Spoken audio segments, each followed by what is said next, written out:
It's time for the Douglas Coleman Show. Mr. Smooth and Savvy is joined by guests from all walks of life, from the entertainment industry to authors to political and social commentators, the famous and not so famous, the controversial and the light and fluffy. We have it all. Now, here's Douglas Coleman.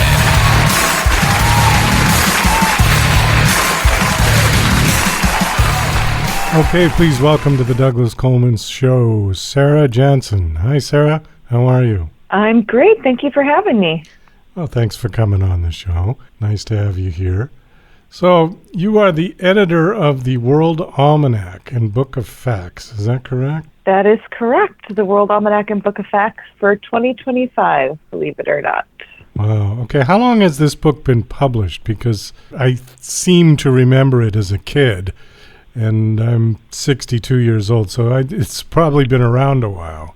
It has. It goes back way before that. It's actually been published since 1868. So before your grandparents were kids, well before that. It's got a long history. It started out as a, pretty slim volume, a little over 100 pages back in 1868, published by Joseph Pulitzer, who the Pulitzer Prizes now are named for. He and his newspaper, the New York World, gave the World Almanac its name. The World Almanac actually refers to that New York World newspaper and not to, the world in general, although, of course, at this point, the World Almanac does cover the entire world. Well, I was a little bit confused what an almanac actually was, so I looked it up. And the actual definition says an annual calendar containing important dates and statistical information such as astronomical data and tide tables, weather forecasts, farming, planting dates. And because I was thinking it was something more akin to an encyclopedia, but it's not really. But the one thing I'm still confused about, and maybe you can clarify for me, is because the title says 2025, are these predictions of the future of what's going to be in 2025, or is it a recap of 2024 of things that have already happened? So the World Almanac isn't really in the business of predictions. I'll say that right out off of that. Definitely we lean more toward the Book of Facts part of our title, but it does have 2025 in the title and on the cover, because we believe it is your best go-to reference tool for the upcoming year. We do cover a lot of the events and topics that happened in 2024, things like the Olympic Games in Paris, things like the election results. We've got all of that in this year's World Almanac for 2025. But it also has just anything that you might have a question about in the upcoming year in 2025, whether that's educational statistics or pop culture or political information or any information about travel or countries or states. We've got you covered. Okay, so it's not, what about the Farmer's Almanac? Is that something completely different? It is pretty different from what the World Almanac does at this point. I think when both books were first starting out, they were a little bit closer in characterization, but the Farmer's Almanac at this point does a lot of what the more traditional definition would say. So, for example, things like weather, tides, predictions for what the seasons are going to look like. If it's going to be a cold summer, for example, is it going to be a dry summer? Those sorts of things. The World Almanac doesn't really do anything like that. We do have some weather statistics, your hottest days, weather records, that kind of thing. But that's just a very small part of, 10-page section. The World Almanac really seeks to be a go-to source on anything you might have a question on, whether that's economics or health or education or celebrity birthdays or baseball statistics. We try to get you covered on all of that and everything in between. How long have you been the editor for this book? Well, I've been working with the World Almanac for almost 20 years now, but I didn't start out as the editor, of course. I started out as an intern a long, long time ago, and I've been officially the editor for about 10 years now, and that's been an interesting challenge because, of course, media has changed a lot in 10 years. Some of the ways that we gather information for the World Almanac have certainly changed in that time.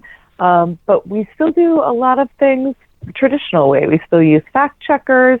We still make sure that all of the pages are proofed according to traditional processes so that we can assure our readers are getting the most accurate and most up-to-date factual information that we can possibly provide. So is there an online version of it as well, or is it just the traditional book that comes out? The World Almanac and Book of Facts 2025 is actually available in paperback, which is the one that most people are probably familiar with. We also have a hardcover edition, which is a larger print version. Those paperback pages and printings get a little small for some people, certainly a little bit challenging for me at this point. But then we also have the ebook edition, which is great because you can download it to your device, fully searchable.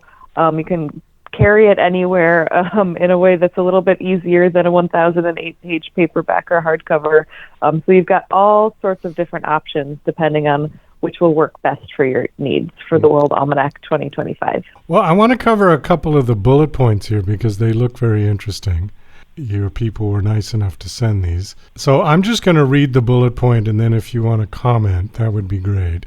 And give us a little teaser of what somebody could expect in the book if they looked up this particular topic, okay? First one says, Special Feature, Election 2024. Yes, obviously one of the biggest stories of the year was the presidential election and also the other elections taking place in, the traditional federal cycle. So all of the House races, the Senate, we've got results for all of those elections, including gubernatorial statewide races, as well as election returns down to the county level for states.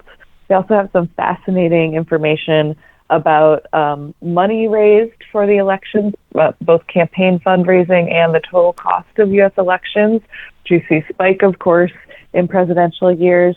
And it was just really a historic year in general, obviously, most prominently because the Democratic candidate changed not very long before the election itself was held. So it was definitely a challenge to cover the election returns this year, but one that we sort of were planning for all year, and I think readers of the World Almanac will be pleased with what they find. Had that ever happened before in history where they changed the candidate after the primary? Never. That's never happened quite that way before. The closest that you actually get is all the way back to LBJ in 1968. But of course, he decided to step down well before the primaries. And of course, there's a lot of jockeying and candidates that took place after that. Obviously, that's not what happened in 2024. It was just a little over 3 months to Election Day, and we had a new candidate. So definitely one for the history books and one that we were paying a lot of attention to for World Almanac. Yeah, because there was no precedence for that, right? So, I mean, I'm not trying to be political one way or the other, but just in the strictest sense that if that had never happened before, there was no rules that say, well, you can't do that, or you can do that, or do you know what I mean? There's no law that says that Joe would have had to run. Right. Well, and even before President Biden dropped out, you already had a pretty unprecedented no rule book election because we had a former president running against a sitting president. Another thing that had only happened once before, and certainly had not happened in the way that, a 2024 election takes place. You have to go back to the late 19th century to see some of those challenges. So it was definitely an unprecedented election in a number of different ways, even before they threw out the rule book and replaced the Democratic candidate so close to the election. Yeah. Well, and while you were talking about LBJ, then I was thinking about 68. I mean, aside from him dropping out, then you had RFK getting assassinated in the middle of that. So there was all kinds of stuff going in 68 as well, On the night of the California primary, I believe. Yeah, it's definitely a big, game changer of a year. It'll be interesting to see if people look back on 2024 in the same way as 1968 is currently viewed. Let's get to a couple of others here. We got about 4 minutes. The 2024 Summer Olympics in Paris. What was so unique about this particular Olympics versus any other Olympics? I would say that every Olympics is kind of unique in its own way. I think some of that comes from just the changing locations. Also, adding new events, like, for example, breaking was added this year. But also, it was just a really unique game as far as access to the events, especially here in the United States. You had so many different opportunities to catch up and restream events that you may have missed as they were held live. You had a lot of different options as far as that went for viewing highlights or just picking events and watching them in order. That sort of made it especially interesting here for the editors of the World Almanac, because you could always catch up on things. There were also just some really fantastic highlights. Think of Noah Lyle's photo finish in the 100-meter dash. Think of all of the really fantastic performances from the women's gymnastics team, including some resurgent performances from Simone Biles.